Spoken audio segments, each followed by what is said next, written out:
Give me 2 minutes, and I'll tell you a story. I've been a political junkie since the days of John F. Kennedy in 1960. An early memory, Mom and Dad posting competing bumper stickers on the metal front door of our humble apartment in Euclid, Ohio. Dad was a Nixon man. Mom rooted for JFK, who would become our first Irish Catholic president. All of us kids sided with Mom and JFK, as I recall. I was fascinated with President Kennedy's wit, charm, and accent. I began mimicking his Boston dialect as an 8-year-old. Ask not what your country can do for you, ask what you can do for your country. It's still one of my favorite impressions. I watched his famous inauguration speech and many press conferences, loved the sound of his voice, but also the meaning of his words. Years later, I learned about Ted Sorensen, his longtime speechwriter. That's who I wanted to be. Not the candidate, but the writer behind the politician. Flash forward to the mid-1970s in Cleveland, where I worked for a PR firm headed by a charismatic consultant named Bill Silverman. I wrote my first TV speech for a couple of candidates named Sweeney and Garofoli. I was on my way, I thought, in the footsteps of Sorensen.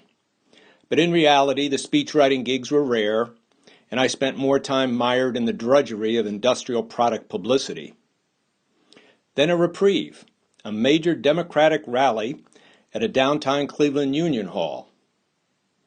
I produced flyers, buttons, and badges and posters, of course.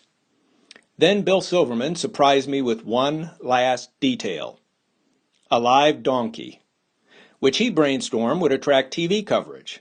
Okay, I thought, have some guy parade the stupid donkey outside the Union Hall as people file in. No, Silverman said. You take the donkey into the hall to kick off the rally. There I was in my three-piece suit and polished loafers, holding the reins of a skittish, smelly, giant jackass, as hundreds of people cheered and I grimaced, knowing this wild beast could easily trample an entire row of banner-waving little old ladies. Those few minutes in that Union Hall were the most nerve-wracking of my short-lived political career. Yes, I worked on a couple more campaigns, but my dreams of becoming Ted Sorensen's protege and a nationally known speechwriter never came to pass. I still blame it all on that damn donkey in Cleveland, Ohio, 40 years ago. This is Mark Massey. Thanks for listening to my new weekly series, Give Me 2 Minutes, and I'll tell you a story.